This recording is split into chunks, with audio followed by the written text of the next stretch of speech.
ओम श्री साईनाथ नाथाय नमः। सभी साईं भक्तों को मेरा प्रणाम। आज के बाबा के संदेश में हम बात करेंगे। बाबा ने कहा है, सबसे प्रेम भाव ही सच्ची भक्ति है। साईं बाबा की महिमा को आज अधिक से अधिक लोग जानने लगे हैं। जगह जगह साईं भजनों के कार्यक्रम आयोजित किए जाते हैं। ये बहुत अच्छी बात है कि लोगों में भक्ति बढ़ रही है। आजकल लोग विवाह, जन्मदिन या शादी की सालगिरह पर भी पार्टी आदि ना कराकर साईं भजन संध्या कराते हैं ताकि उन्हें बाबा का आशीर्वाद मिल सके। यह भक्तों की बाबा के प्रति श्रद्धा का प्रतीक है। भजन संध्या करवाना तो बहुत ही अच्छी बात है। जहां भी भजन संध्या होती है वहां भक्ति में माहौल हो जाता है। लोग बाबा का ध्यान लगाते हैं और मन में शुद्ध विचार रहते हैं। भजन संध्या में हम बाबा से अपने मन की बात करते हैं और 2-3 घंटे के लिए अपने सांसारिक झंझटों से दूर कुछ समय बाबा का गुणगान सुनते हुए व्यतीत करते हैं।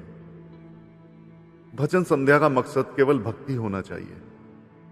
भजन में जाते समय सादगी बहुत आवश्यक है। कई लोग भजनों में ऐसे सज धज कर जाते हैं जैसे बारात में जा रहे हों।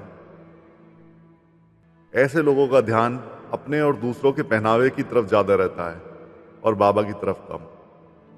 अपने साथ साथ वे अन्य लोगों के ध्यान में भी खलल डालते हैं। बाबा को सादगी बहुत पसंद थी।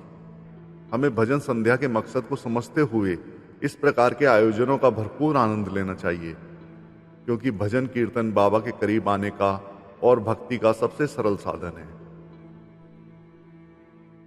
बाबा अक्सर कहते थे, सबसे प्रेम भाव ही सच्ची भक्ति है।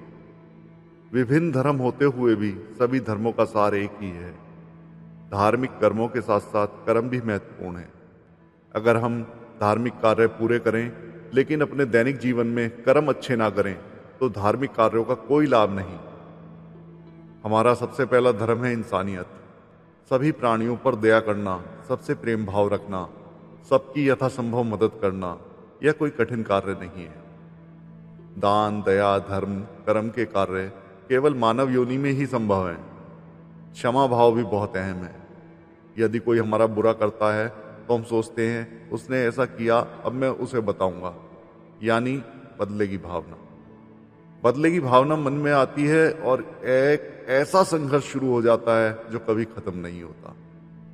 यदि हम बदले की भावना मन में न लाकर क्षमा भाव रखें, अपना बुरा करने वालों की सोच बदलने की कोशिश करें, तो शायद उसे अपनी बुराई पर पछतावा होगा और वही व्यक्ति हमारा दोस्त बन जाएगा। माना कि क्षमा करना आसान नहीं होता, लेकिन कोशिश करें तो कुछ भी असंभव नहीं है। श्री साईं सच्चरित्र में लिखा है कि पिछले जन्म के संबंधों के कारण ही लोग एक दूसरे के संपर्क में आते हैं। अतः किसी से भी दुर्व्यवहार नहीं करना चाहिए।